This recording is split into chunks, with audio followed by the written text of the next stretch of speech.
Bituangco, ilalabas na ang video evidence laban kay Saldico at Martin Romualdez. At ito, usapang korupsyon. At ito, yung panayam din ni Mayor Magalong mapatungkol sa 7-7. Matindi-tindi itong mga pag-uusapan natin ngayon. Talagang pangdiinan na. At dahil dito, no, maraming ang kinakabahan dito sa usapang itong mga korupsyon na ginagawa ng mga congressman. At lalong-lalo na silang kinakabahan na ayaw nilang madala ito sa Senado. Dahil alam nilang gugurgurin o yayariin sila ni Rodante Marcoleta. Dito nga, no, may isang interview kay Toby Tiangco kamakailan lang na parang pinamumukha niya ho sa atin na nasa kanya na yung mga ebidensya talaga.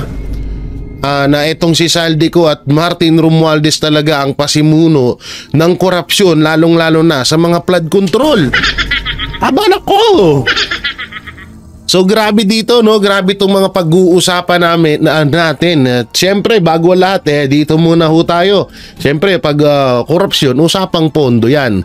So dito nag-umpisa din ng lahat, no? Ito yung live interview ni Ivan Mayrina kay Pangulong Duterte. Ito may pondo para sa pangakong proyekto sa SONA kung wasto ang paggamit. Yan, panoorin natin to. Play! Marami din ho kayo mga binanggit sa SONA ninyo na pangako that you intend to do in the next 3 years of your term. Yeah. Okay. New classrooms, bulilit centers, on other projects. Sure.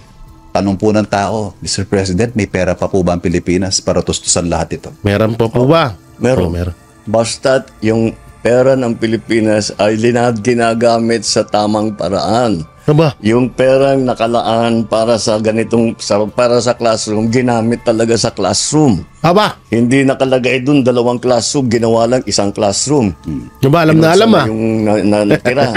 Yung mga ganong klase. Pag talagang mahigpit tayo at tama ang gamit ng ating pondo, meron tayo. Uutangin ba natin ang pantusto sa mga proyekto? Because right now, 17.2 trillion, too many Filipinos. Uutang na naman. Uutang na naman uutang. Akala ko ba may sapat na pera tapos ngayon uutang na naman. Normal naman po may utang sa mga tao, but the number 17 trillion is staggering at nakakatakot. Yeah, but even if you look at the sari-sari store, isang negosyo, isang maliit na negosyo, may utang din. Pero may kinikita. Tapos yung utang na yun, ginagamit pang investment para palakihin ang negosyo. Okay. Pagandahin yung whatever, restaurant o whatever it is. Huwag natin tinitignan yung trillion. As an absolute number. It's not an absolute number. Like any corporation, may balance sheet yan. The balance sheet has assets and liabilities. Pag tinitignan lamang yung utang, tinitignan lang yung liabilities. Tignan niyo yung asset. Nadadagdagan yung asset natin. Nadadagdagan yung training natin na ibibigay sa ako, pinakamalaking asset natin, Pilipino, yung manggagawang Pilipino. So yung utang na yun, gagamitin mo naman para pang-training doon sa tao yun. Anong balik nun? Ang balik nun in employment. Yes. At saka employment sa magandang trabaho, hindi yung mga basta-basta. Yung tanong, meron ba? Ngayon nga, hinahanap pa rin nila yan. Hinahanap nila yung kinakwento mo sa Pangulong Bongbong Marcos. Ang pinakatanong dyan, asan na kaya yan? Na trabaho, ito yung talaga maganda. Tama rin po ba na ang pag-manage natin sa national debt is contingent on how we are able to combat corruption? Nabanggit nyo kanina kasi, umuutang tayo na ninanakaw lang nila. Yeah. Kung mapigilan po natin yun, mapapababa utang ng Pilipinas. Dahan-dahan, mapapababa natin yan. Slowly we'll bring it down. Paano mo mapapababa yun, Marcos Jr.? Pataas nga ng pataas. Sige dahan-dahan daw, mapapababa daw. Ang masama ho nito, tumaas ng 6 trillion ng utang ng Pilipinas nung administrasyong Marcos, na ibaba nila sa 1 trillion. Pero at least nga naman, natupad ni Marcos Jr. yung sinasabi niya na napababa niya. Pero hindi ganun kalaki. Huwag na kayong mag-expect. Baka matulad yan lang yan sa taripa. Na ang gusto natin magkaroon ng 50-50. Pero nagkaroon ng 19-0. So mahirap yan. Dito nga, etong video na to, kung saan yun? Ano to? Ito. Yan. Dito muna tayo ha. Dito sa 77 tawag dito ni Mayor Magalong. So panoorin ho natin to. So kung kayo ipatatawag sa investigasyon at ngayon pa lang ipatatawag daw kayo at maglabas daw kayo ng mga ebidensya, anong madadala ninyo, Mayor, kung sakaling a-attend kayo? Yan na. Siguro, hindi ko na lang muna siguro babanggitin Tama lang. ka Jerry. Goods yun. Patawag na lang nila ako. Pero maganda rin siguro na ipatawag din nila o imbitahan din nila si Presidente. Kasi isipin mo, si Presidente mismo nagsalita, mahiya kayo. Ano? Binanggit pa niya na palpak, gumugulo, Guni-guni. patapos guni-guni lang. Guni-guni, Ibig sabihin, pati siya mismo may kaalaman. Alam niya na may nangyari. At sino ba tinutukoy niya nung sinabi niyang mahiya kayo?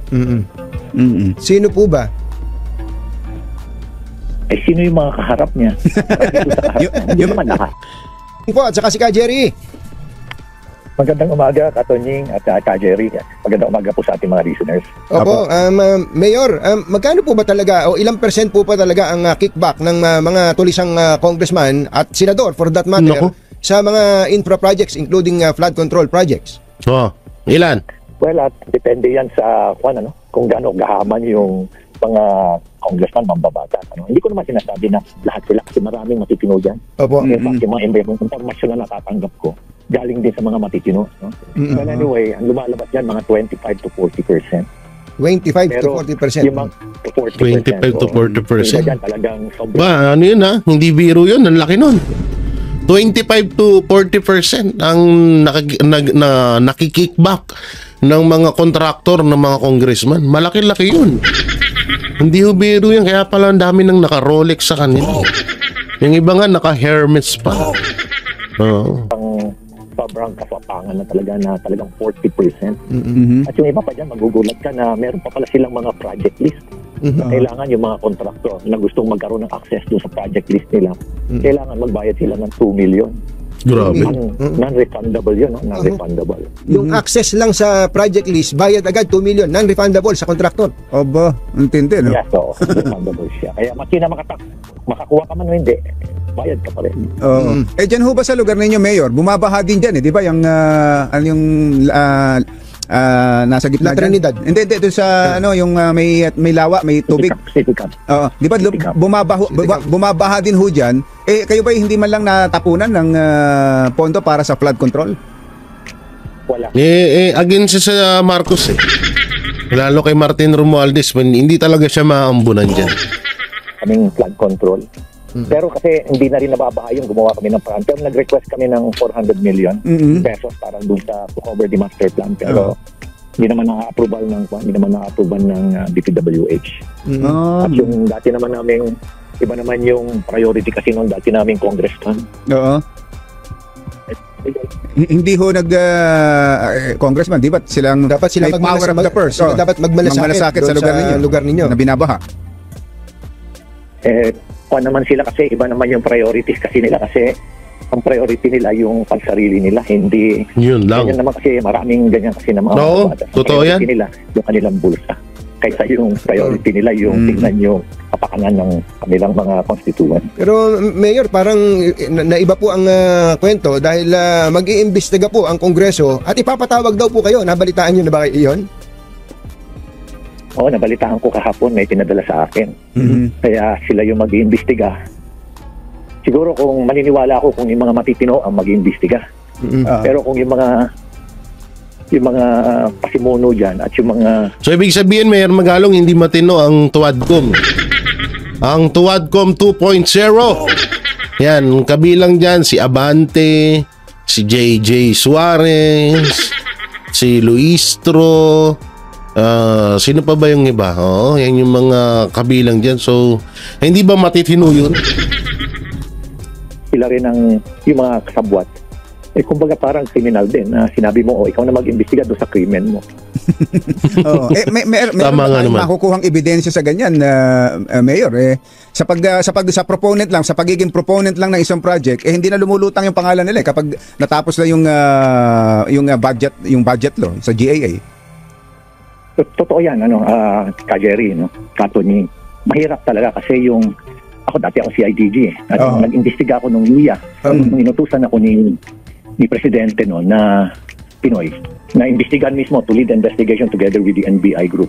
Talagang mahirap mag-imbestiga na may determine mo yung link with the politicians. Kasi nga karamihan dyan, wala namang Grabe, no? Pero kung magsasalita yung contractor, kasi makikita mo kagad doon pa lang sa ebidensya, sa documents, tapos pupuntahan mo yung lugar, makikita mo talaga. Tama yung sinabi ni Presidente.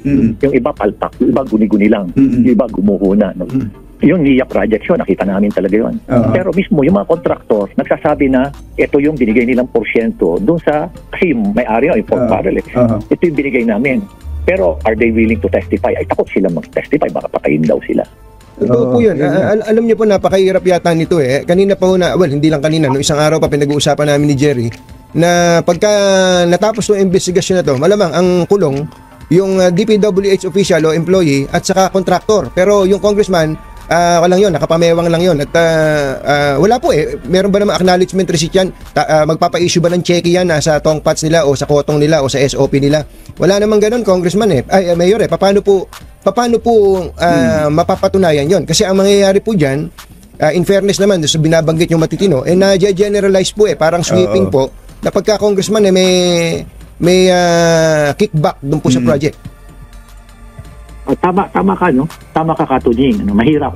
Pero kung nakita ng kontraktor na makukulong na siya at yung mga engineers ng DPWH makukulong na sila, kailangan kumbinsin sila na magsalita na rin kayo. Alangan naman kayo lang ang ikukulong. Paano naman yung nakinabang ng husto dyan? Saka pa lang sila mag-execute na. Kung makumbinsin mo sila, mag-execute sila ngayon ng testimony nila. And kailangan mo rin ng corroborative statement din sa ibang mga witnesses. Ganun ang mangyayari dyan sa investigation. So kung kayo ipatatawag sa investigasyon at ngayon pa lang ipatatawag daw kayo at maglabas daw kayo ng mga ebidensya, anong madadala ninyo, Mayor, kung sakaling a-attend kayo? Siguro, hindi ko na lang muna siguro babanggitin Ka Jerry. Ipatawag na lang nila ako. Pero maganda rin siguro na ipatawag din nila o imbitahan din nila si Presidente. Kasi isipin mo, si Presidente mismo nagsalita. Mahiya kayo. Binanggit pa niya na palpak, guni-guni. Tapos guni-guni lang. Ibig sabihin, pati siya mismo may kaalaman. Alam niya na may nangyari. At sino ba tinutukoy niya na sinabi niyang mahiya kayo? Sino po ba? Sino yung mga kaharap niya? Yung mga pumalakpak. Hindi naman lahat. Yung mga pumalakpak na walang konsensya dahil nakita nila yung mga kasamahan nila na yung mga matitino biglang pumalakpak. Pati sila, tumayo na rin sila na nakita nilang nagtayuan na lahat. Tumayo din sila, pumalakpak. Para hindi halata. Para hindi nga naman halata. Siyempre, yung mga hindi talaga involved doon sa pinatutungkulan ni Pangulong Bongbong Marcos, siyempre magpapalakpak yun dahil busit sila dun sa mga kasamahan nila na sobra magnakaw. So sila, para hindi malata, siyempre makikiagos din yan. Pero kita nyo, marami sa kanila yung gano'n. Pero sino po ang pwedeng mag-imbestiga dito na pwedeng na may kredibilidad o na naaasahan ng taong may mangyayari talaga? Ay talagang third-party audit. Third-party audit. Get someone from PICE, yung Institute of Civil Engineers, someone from SGB, mga gano'n, yung mga reputable na mga organizations na hindi pwedeng influensahan. At marami naman yan, ang dami nila. Patapos get someone, a supervising investigator. Kung pwede nga, mag-volunteer nga ako. Kung gusto nila, mag-volunteer pa ako. Basta importante rin. Idikit na sa akin yung PNP at yung at we will only take orders from the President. Ayan. Ito, Mr. President, ito po ang kailangan niya talaga dito ay isang third-party independent investigation committee o kung ano man tawag dyan. Ito, may nagbo-volunteer, Mr. President. Mayor Benji Magalong, kapwa nyo rin naman Ilocano. Ang tanong ko po, ito, matagal ko na sa inyong gusto itanong, dahil kayo po ay naging advocate na ng good governance at fight against corruption. Mayor, meron ba kayong in the process of your personal investigation na mga personal knowledge na mga congressman na talagang corrupt? Yan na. Can you name names? Hindi ko naman pwede banggitin dito ngayon ka Tonying at ka Jerry. I really wish I could pero I cannot at the moment Magaling to si Magalong. Si Mayor Magalong, oo. Sa totoo lang itong dalawang to. Alam niyo naman na pangit din yung resulta nun kapag sinabi ni Mayor Magalong yung pangalan nun. Talagang dapat hindi sinasabi yun at kung ano yung mga ebidensya ganyan kasi nga makakapag-prepare yung kabila. Ano ba namang mga report to? Meron akong personal knowledge. Personal knowledge at marami rin ako nakausap na. Marami na rin ako kausap. Isa pa yan, yung mga 777 na yan, yung mga 30-30 na yan. Meron ako alam dyan. Tapos meron pa nga, nagulat nga ako nung sinabihan pa ako na hindi lang 777 o yung 30-30-30. Meron pang 999 pala. Nako, may 999 pa. Ano po yung 999? Meron pang unli. May unli pa. Pero meron pang unli, oo. Dami Ito pala yung yun. mga informasyon ninyong to, Mayor, sa mga Hindi lang pala 77, may unli pa.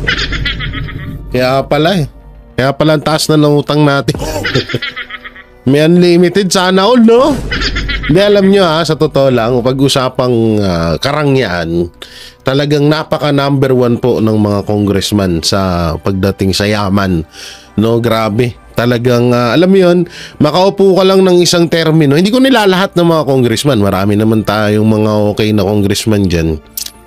Ang kasi dito, makaupo lang ng isang beses. Talagang parang war on drug nung panahon ni Pangulong Duterte. Nung panahon ni Pangulong Duterte, najeta ho ang mga corrupt tsaka mga addict nung panahon na yun.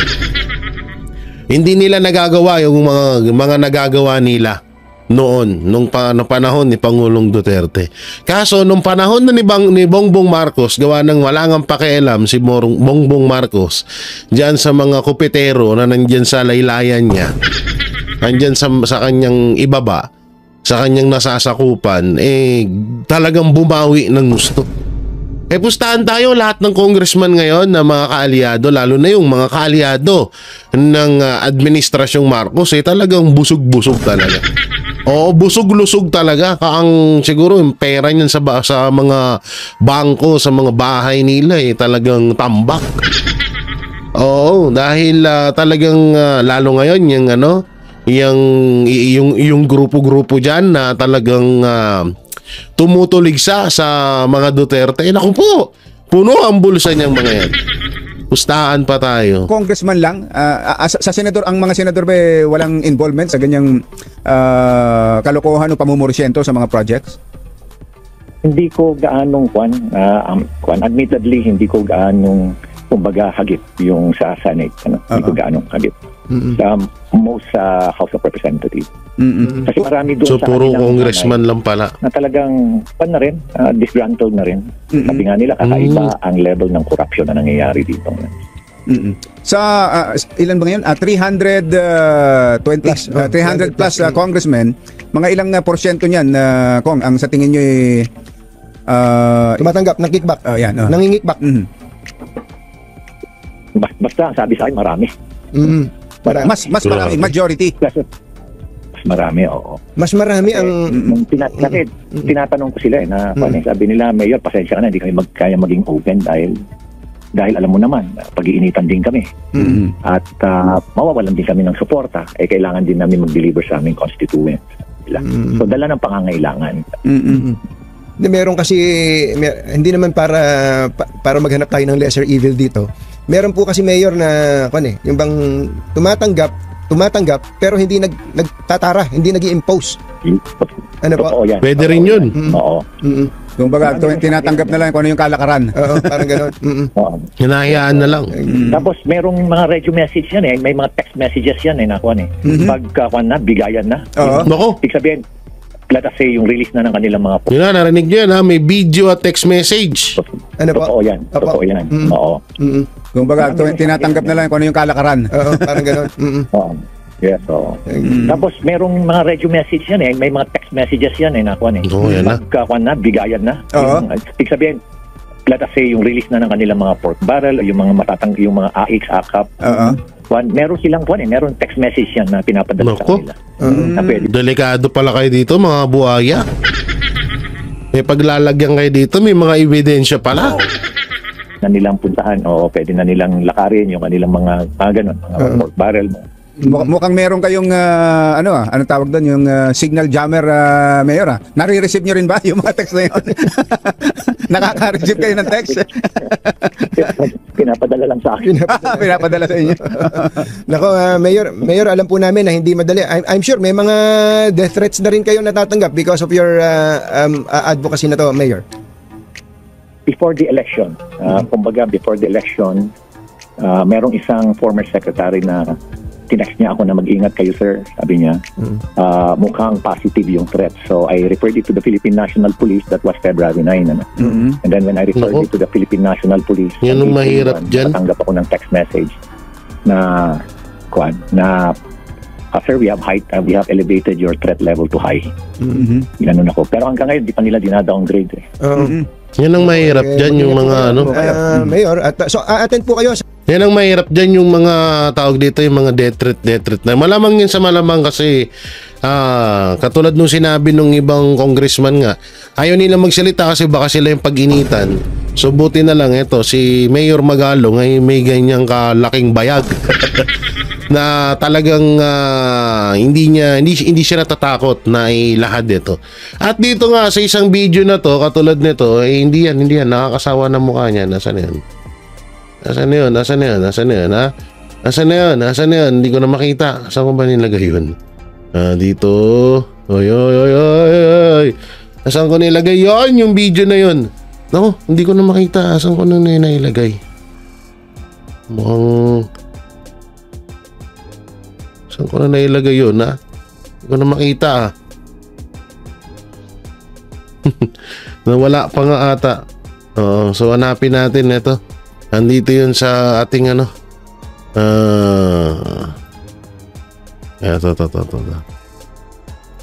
Mukhang nawala, Bakit nawala?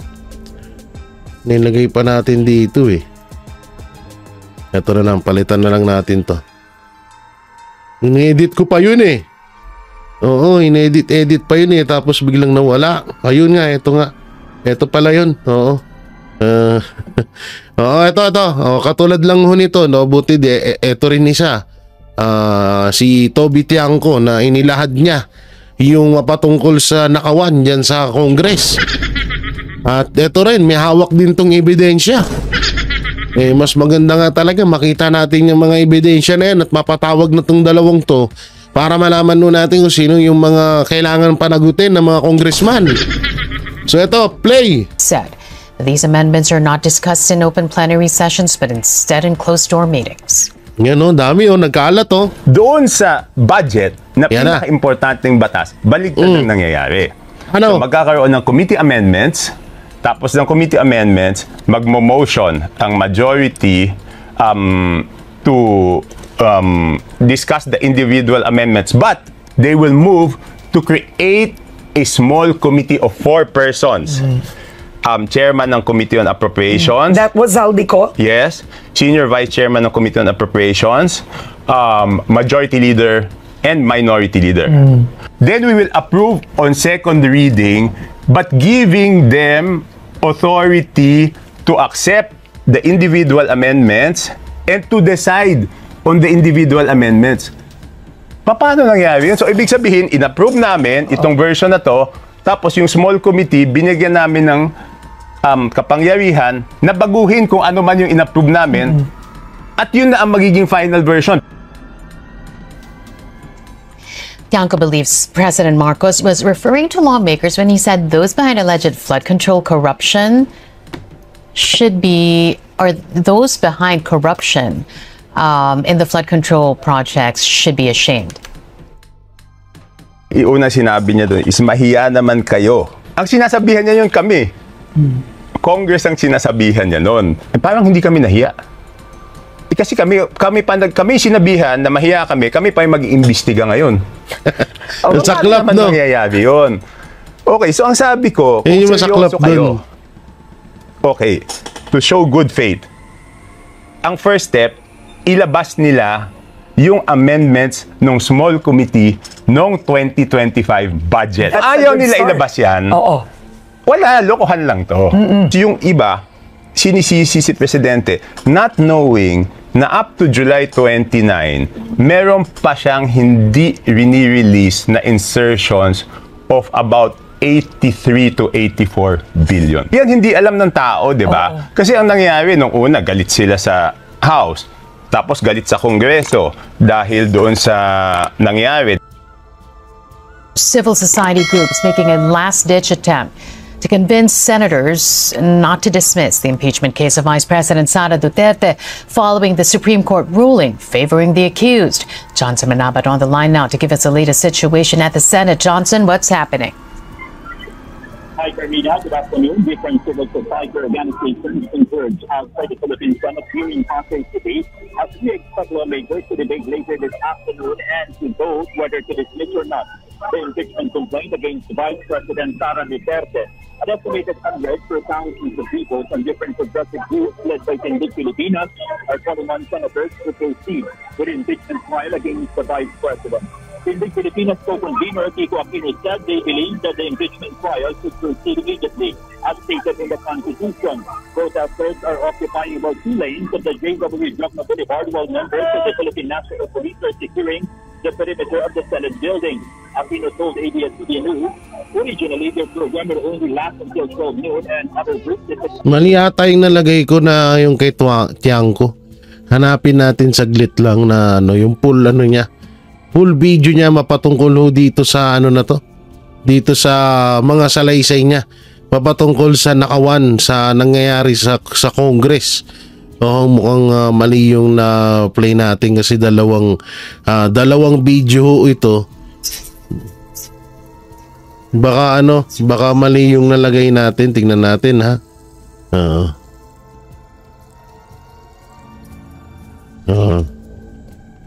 So hindi natin makita saan na ba yung kay Toby Tiangco na yan. So mas maganda kung eto muna. Etong video ni attorney, hindi ko pa rin pala din nada-download. Ano ba yan? Kulang-kulang G. Guevara. Kulang-kulang yung kulang-kulang yung ating mga na-prepare. Syempre, pasensya na, tao lang. Ganun talaga minsan-minsan talagang nagkakamali ang ating, ito katod dito. Yan ang problema. Yan. Kung ating House of Representatives ay sinasabi niyang siya, ang speaker, ay hindi po niya sasagutin ang Supreme Court. Abay. Ngayon ka lang makakita ng sabi democratic na bansa na ang House of Representatives ay ayong sumagot sa Supreme Court. Nako, bakit kaya? Sa Amerika na. Pag pinapasagot ng Supreme Court, sasagot talaga lahat ng mga opisyalis ng gobyerno. Aba, ito talagang saksakan na talaga ang kapangyarihan ni Speaker Romualdez sa ilalim ng administrasyon ng kanyang pinsan, ni President Sagad na talaga no? Oo. Ito ay isang dagok na naman, hindi lamang dagok ito. Sagad-sagaran ng saksak ito sa dibdib ni BBM. Ang ginawa ng pinsan niyang Speaker of the House. Sa pagmamadali nilang talagang tanggalin si VP Sara para wala na siyang kalaban sa 2028, ay lahat ginawa nilang basta mapadali lang. Kaya ngayon, sasabihin pa ba niya ni Speaker na hindi siya sangayon at hindi sila papayag? Ngayon, wala siyang magawa dahil yung Senado, hindi niya uto-uto yan si Senate President Chis Escudero. So yun, grabe din yung binitawan. Ito na, nakita na ho natin yung full video. Oo, eto, panoorin natin. Pasensya na, mali yung na-play ko kanina dito. Yan. Nakita ko kasi grabe talaga yung Yung 2025 budget. Grabe ang ano? Hindi, unang-una, di ba? Unang-una yung small committee. Kasi bakit yung small committee? Kasi ang yung iba, ang kino-concentrate nila is BICAM, di ba? Yung BICAM, sa huli na yan. Ang unang paraan o unang opportunity na magkaroon ng insertion or amendment is doon sa small committee. Kasi ang nangyayari dyan, magkakaroon ng hearing, di ba? Budget hearings. Then interpellation. Isipin mo, magtatanungan kami. Ang tagal, siguro halos 2 buwan yon, tapos inaabot ng gabi. And then, lahat ng bills na pinapasa namin, wag mo na yung budget, lahat ng bills, ang rule dyan sa House is committee amendments. After the interpellation, after magdebate, syempre ma-realize ng committee baka dapat may amendments. So, introduce nila committee amendments. And then, pagkatapos noon, yung members are free to introduce their individual amendments. Okay? Free to introduce their individual amendments. Tapos, tsaka mo aprubahan ng second reading, tapos wala nang babaguhin. Dapat. Tama? Dapat. Doon sa budget, na pinaka-importanteng batas, baligtad ang nangyayari. So, magkakaroon ng committee amendments. Tapos ng committee amendments, magmo-motion ang majority to discuss the individual amendments. But they will move to create a small committee of 4 persons. Chairman ng Committee on Appropriations. That was Zaldico? Yes. Senior Vice Chairman ng Committee on Appropriations. Majority Leader and Minority Leader. So, Sila lang? Sila lang. No, then ganyan. Oh. So, i-nominate yan. Then we will approve on second reading, but giving them authority to accept the individual amendments and to decide on the individual amendments. Paano nangyari yun? So, ibig sabihin, in-approve namin itong version na to, tapos yung small committee, binigyan namin ng kapangyarihan na baguhin kung ano man yung in-approve namin. At yun na ang magiging final version. Pagbalik namin pagkalas ng bakasyon, makukuha namin yung libro. Bago na. Kung ano yung ginawa ng small committee, at yun na yun. Dagdag. May dagdag, may bawas. Hindi naman pwedeng puro dagdag eh. Kasi hindi mo pwedeng lakihan yung budget, di ba? Kung 100 piso yan, 100 piso, iikot-ikutin mo na. So may mababawasan, may madadagdagan. Eh, in-approve mo na. Paano ka pa aangal doon? Hindi ka na pwede umangal. Dahil sa third reading, yes or no na lang yun. Wala nang amendments. So yun ang sinasabi ko na baguhin, di ba? Okay. Pumayag silang baguhin. Pero hindi sila nag-commit na yung individual sabi nila gagawa ng subcommittee on budget transparency. Subcommittee on budget amendments. Yan ang ano. Pero hindi sila nag-commit na individual amendments will be discussed in plenary. So bakit hindi mo i-discuss? Ang sinasabi nila kasi there are 1,000 lines to a budget, matagal kung individual amendments. Ang punto ko naman, lahat ng bill ginagawa namin kung matagal yan, trabaho namin yun, bait namin iso-shortcut. Diba? Tama. Hindi, gawin natin. Hindi ko naman sinasabing lahat ng amendments ay masama. Okay, liwanagin natin. I'm not saying all amendments are bad. May mabubuting amendments. So, gawin natin transparent sa public. I move that we reduce this amount from this department and transfer it to this department. Maliwanag kasi walang madadagdag kung hindi mo babawasan yung ibang ahensya. Okay, so, ngayon, Karen. Ngayon, konektado lang dito sa sinabi ng Pangulo na mahiya naman kami. Parang hindi kami nahiya. Kasi kami sinabihan na mahiya kami pa yung mag-iimbestiga ngayon. Masakit yun no? Mangyayari yun. Okay, so ang sabi ko, kung seryoso kayo, okay, to show good faith, ang first step, ilabas nila yung amendments ng small committee noong 2025 budget. That's a good start. Kung ayaw nila ilabas yan, bakit kaya? Lang to. Okay, so we're gonna show the viewers a graphic right now of the amendments made to the 2025 budget. I want you to explain this. Okay. So let's show this right now. So to the audience, what you're seeing right now, first is the 2025 NEP. That's the first line. Hindi, ganito, Karen. Ipaliwanag mo. Pinili ko, kasi di ba, there are 200 plus districts, di ba? So hinanap ko kung sino yung distrito na may pinakamalaking budget for 2025. So, balik natin. Ibalik natin yun. Okay? Alright. Yung GAA, yan na yung na-approve sa General Appropriations Act. Oo. So, ibig sabihin, yung NEP niya, 2025 NEP, ang proposed ng DPWH is 2.530 billion. Pero nung lumabas yung GAA, naging 20,999 ang isang 20,999 million ang isang distrito. Nadagdagan siya ng 18,469 million. Isang distrito Isang lang yan? distrito. Tapos yung isang distrito, ito second place, ang NEP niya is galing to sa DPWH. In-extract ko lang yan. Hindi ko inimbento yan. Binigay sa akin ng DPWH ito dahil nung pinag-aaralan namin yung mga pinag-aaralan namin nung Marso pa lang kung ano ba talaga yung nangyaring kalokohan doon sa budget. Isang distrito, 1,508,583. Ang GAA niya, 20,795,429. Nadagdagan siya ng 19 billion. Oo. Do you remember anong mga district? Alam ko, pero ayoko i-disclose. Pero kasi ang sinasabi ko, to be fair to the district congressmen, pwedeng nangyari yan nang hindi nila alam. Hindi kasi, di ba, lumabas na lang yan eh. Pero hindi pwedeng nangyari yan nang hindi alam noong chairman ng Committee on Appropriations. Naku po, sino ba yun? Pwede balik natin. Sino ba yung chairman Committee of Appropriations? Walang iba kundi si Saldico. Naku po, delikado ka talaga dito, Dodong.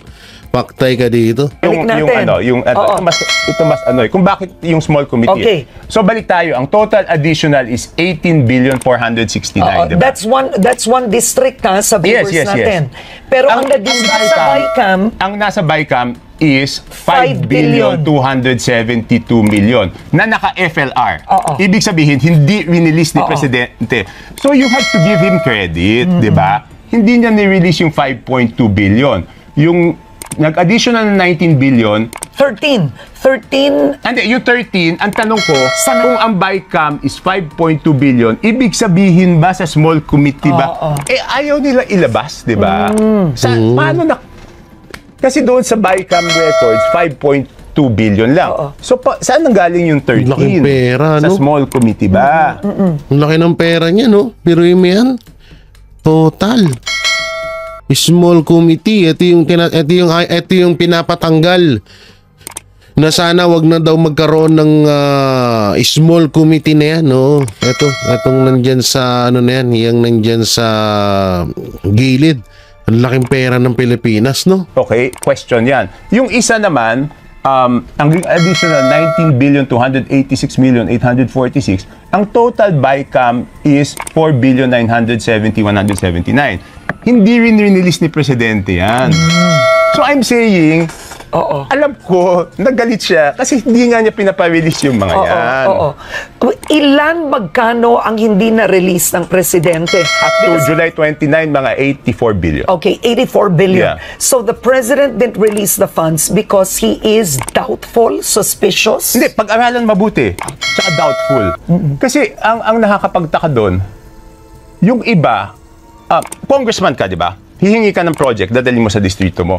Yung iba, hiningi ng isang congressman, dinala niya sa ibang distrito. So how do you explain that? How is that possible? Hindi, kasi yung iba, sila proponent, pero hindi nila dadalhin dun sa distrito. Saan nakakapagtaka? Bakit hindi mo dadalhin sa distrito? Di ba kung I work hard para madala ko sa distrito ko, para makinabang yung residente ko, tapos may mga. So yung karamihan na naka-hold doon is yung iba yung proponent at iba yung district na pinuntahan. Now, Toby, you have been a representative under many presidents already. This is not the first. Pang-ilang taon mo na bang Congress? This is my 5th time bumalik sa Congress. Isipin mo, pang-limang, is this the worst? Is this the most corrupt budget cycle you have ever witnessed in your life? No, I remember I questioned already this procedure in my early, maybe first or second term in Congress. Pero wala, kasi, okay, balik natin yun. Sabi mo, nag-independent ako ngayon. This is the longest time I've been in the majority. Kasi yung buong 3 years ng 19th Congress, majority ako. Di ba? Tapos nung nagbotohan lang ng 20th Congress, siya ako nag-independent. Balikan natin, 15th Congress, I was a member of the majority for only 1 year. Kasi hindi ako sang-ayon doon sa proseso ng pag-impeach kay Chief Justice Corona. And I voluntarily left, hindi ako tinanggal. I resigned my committee chairmanship. I said I'll be an independent. So, 15th Congress yun. So, 15th Congress, since same leadership sa 16th Congress, nag-independent rin ako noon. 17th Congress,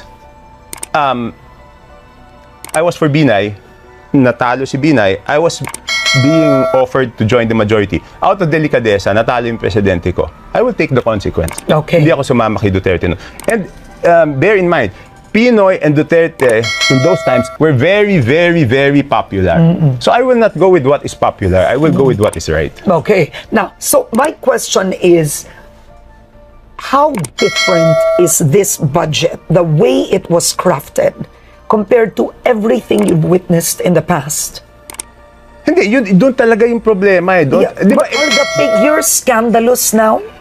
Hindi, kasi iba, siyempre lumalaki naman yung economy. So lalaki talaga yung budget eh, di ba? It's ganun eh. Pero ito talaga, nagulat din ako because okay, ganito, kaming mga congressman, pag lumabas yung budget, wala naman magsasabing it's enough.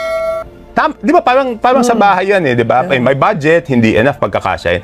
Kasi ang trabaho namin is paggawa yung mga kailangan, hindi kaya ipagawa ng local government na hihingin sa national government, di ba?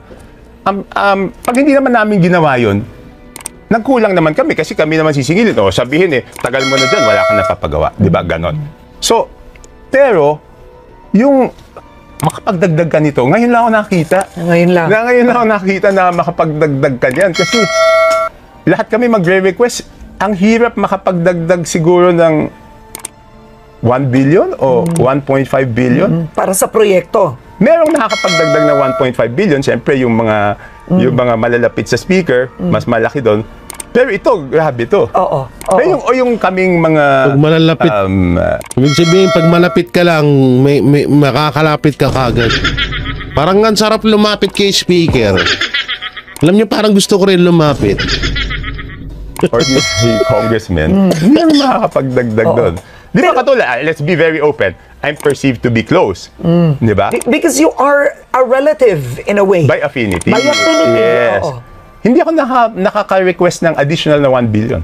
You can't? Well, okay. Kaya nga sabi ko 2025 budget, walang dagdag na 1 billion sa akin. Oo.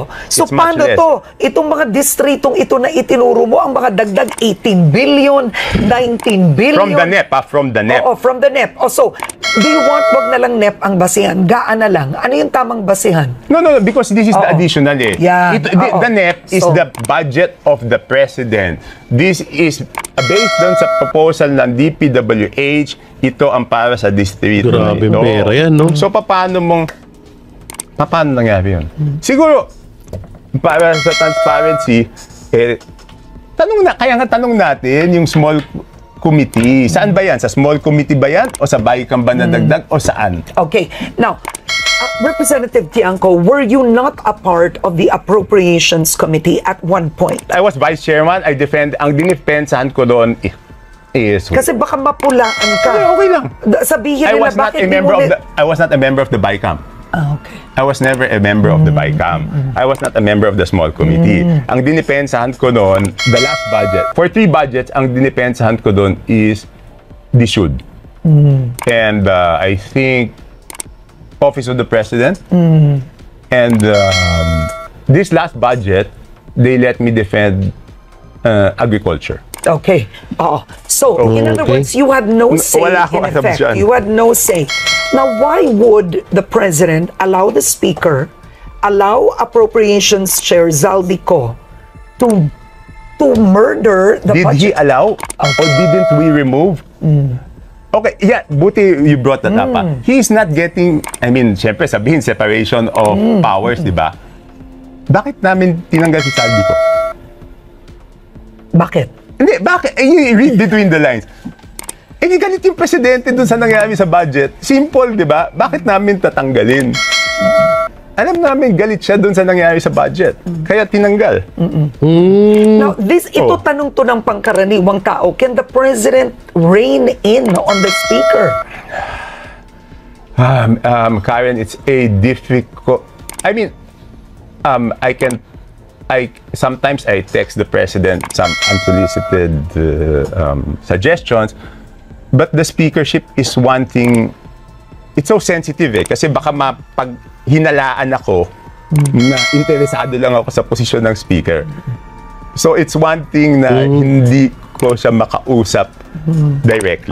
Were you ever a contender? I mean, set the record straight. I'm reading, you were a contender. Albi Benitez was a contender. Were you making proactive moves? No. You name me one congressman na kinausap ko. Ang nangyayari noon is because nga, of course, mahirap to. Kasi wala naman aamin. And I understand why. Because nga, papapunta tayo doon sa susunod, natakot sila doon sa mga soft, diba? But right after the elections, madam, even up to the last day, even up to Sunday, ang tanong, wala pa bang utos ang Malacanang? Wala bang pagbabago? You can ask Albi, you can ask Duke. Ganon lagi ang tanong. Wala pa bang order? Kami nag-iintay lang kami. Kasi that started nung nagpapapirma sila, di ba? Remember, right after elections, hindi pa tapos yung 19th Congress, nagpapirma sila, di ba? So, madami nagsasabi sa akin, boss, I guess ganun tawag namin sa Congress, boss, yung iba, pasensya na. Hindi, naiintindihan ko. Then there were two big groups na sabi, yung isa, bago nga pumirma, tumawag pa sa akin, papaalam mo na kami. Walang problema kasi alam naman natin sa Congress, kahit anong pirmahan mo dyan, wala naman, doesn't mean anything. You can change your mind tomorrow. And then yung isa, ayaw nga pumirma, ako pa nagsabi, pumirma na kayo, maiipit lang kayo dyan. And hindi naman style ko yung mangdamay, di ba? If I can stand for it. Naiintindihan ko naman yung sitwasyon ng bawat congressman, di ba? Siyempre, pag naipit sila, kawawa yung mga constituents sila, di ba? Hindi naman sila yung nakakawawa eh. Yung constituents sila yung nakakawawa eh. So naiintindihan, ako nagsasabi, pirma lang kayo. So up to the last day, madami nagtatanungan, wala pa bang go signal? Kasi alam naman natin, the most important vote for speaker is not inside Congress. There's only one. Di ba? Alam naman natin yan eh. So lahat nagtatanong, wala pa bang utos? Wala pa bang... Now, is it true? Were you really... So yun no, abangan talaga natin to. Abangan natin to ng gusto. Etong paghaharap or paggano natin dito kay Toby Tiangco at kay Magalong kung kailan sila ipapatawag ng Congress. At sana... ipatawag din sila ng Senado, etong dalawang taong to para masimulan na itong hearing or itong trial mapatungkol dito sa tawag dito sa hindi pala trial, mapag-usapan itong nakawan na nangyayari dyan sa flood control na yan. So sana abangan at sana ilabas na rin ni Toby Tiangco at ni Magalong yung mga ebidensya, yung video man, may text messages man, na ebidensya sa mga nakawan na nagaganap dyan sa Congress. So maganda yan, abangan ho natin yan. So yun mga banateros, mga kabiyaya, ano pong may kukomento nyo sa mga napag-usapan natin dito sa inilahad ni Mayor Magalong and Congressman Toby Tiangco.